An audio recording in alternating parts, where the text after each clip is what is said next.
Okay, let's do one more example of an empirical formula calculation. Again, the empirical formula is the simplest whole number ratio of elements within a compound. That is the mole ratio within a formula unit. Now, in the last example, we were given the percentages of all of the elements, and when we calculated the mole ratio, those rounded off nicely to whole numbers in a straightforward fashion. Now, in this particular example, we are again going to determine the empirical formula of a compound. This compound contains the elements potassium, phosphorus, and oxygen, and we're told that it is 55.3% potassium and 14.6% phosphorus. Now, using these percentages, we're going to convert to mass by assuming 100 grams, and then we're going to convert to moles to get the mole ratio. However, we are only given two of the percentages here.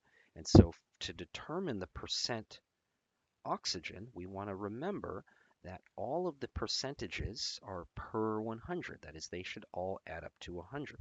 So we're going to take 100 and we will then subtract both of these percentages, and the remaining mass, the remaining percentage, is going to be due to oxygen. So 100 minus 55.3, and then we're going to subtract 14.6 from that, telling us we have 30 point, we'll write this out, 100 minus 55.3 minus 14.6 is equal to 30.1% O. Okay, and so we're going to start with assuming 100 grams of the compound.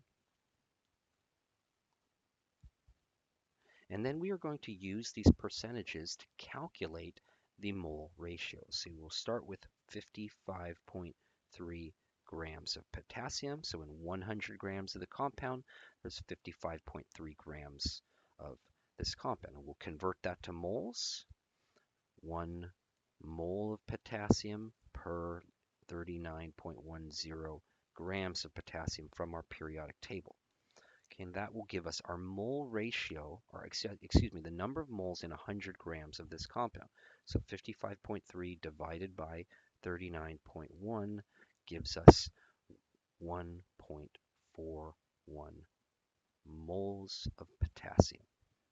We will repeat this for our other two elements. So we have 14.6 grams of phosphorus, and then we have 30.1 grams of oxygen in 100 grams of the compound. So for phosphorus, 1 mole of phosphorus weighs 30.97 grams, giving us 0.47 moles of phosphorus. And for oxygen, 1 mole of oxygen weighs 16 grams. And that will tell us we have 1.88 moles of oxygen. So these again are our mole ratios.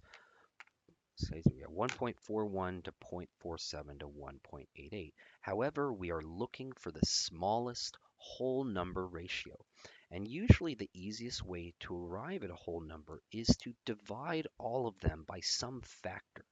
And the way to guarantee that we're going to get at least a couple of whole numbers, or at least one, is divide all of them by the smallest. We can divide all of these by any number and still maintain this ratio. So if we divide all of them by 0.47, that will hopefully lead to some whole numbers, okay? So obviously this is going to be 1. When we take 1.41 divided by 0.47, that gives us 3.00. And when we take 1.88 over 0.47, we get 4.00. So now we've got basically whole numbers here. So we've got 1 to 3 to 4 is our mole ratio. And again, we will use these as our subscripts in our chemical formula. So our formula for this compound will be K3PO4. And generally, we're going to write them in the order that they were given in the problem.